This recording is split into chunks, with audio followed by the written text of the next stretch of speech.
coach. It's what one of my students said, how do you get a man to value you? I even did a live on it last night. So I wanted to make it concise, encapsulated right here. So the first thing, I'm gonna give you 5 ways you get a man to value you. Number 1, you must create a standard that he must rise to. See, I told someone recently that a man will only rise to the standard that you create for him. And that is so true. We always fall below because we don't know what the standard is. And if you have not put a standard in before us, if your standard is, hey, you open my door every time I come over, that's the standard that I live by.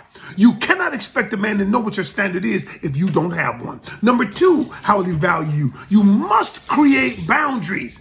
And one of the things about a boundary, a man will cross the boundary. For instance, you might say the boundary might be you don't raise your voice and talk to me a certain way when we're arguing. That might be a boundary. But if you allow him to cross the boundary, you're conditioning him to keep doing it. He's not going to value you if you allow your boundaries to be crossed at every whim.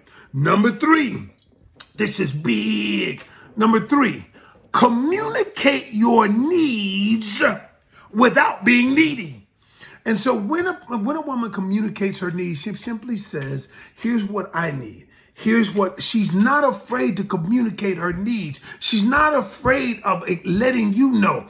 And I was reading a book, His Needs, Her Needs. It's not a new book. It is a great book on relationships and couples. We have 10 basic needs.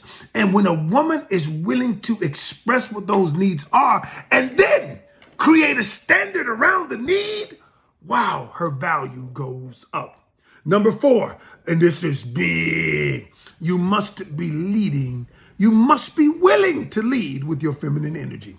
I've been doing a lot on feminine energy lately. I've been explaining it to you because what's happening is a lot of women who are bosses at work, who have these high positions, they work in a masculine environment, all right, to excel, and they're making more money than ever. However, when they get home with their man, they don't know how to balance that energy. So they're instructing, they're direct, they're structured, all of these things that represent the masculine world. And then when you get home, you've never been taught how to use your feminine energy. And a lot of times you may have been taught how to use, or you've seen it used, but you don't want to because you feel like it's worked in the workplace, but it won't work at home.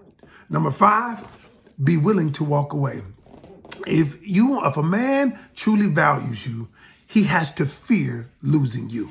If you're not willing to walk away, I didn't say you have to walk away. You have to be willing to walk away. And when you are disrespected or whatever, you walk away.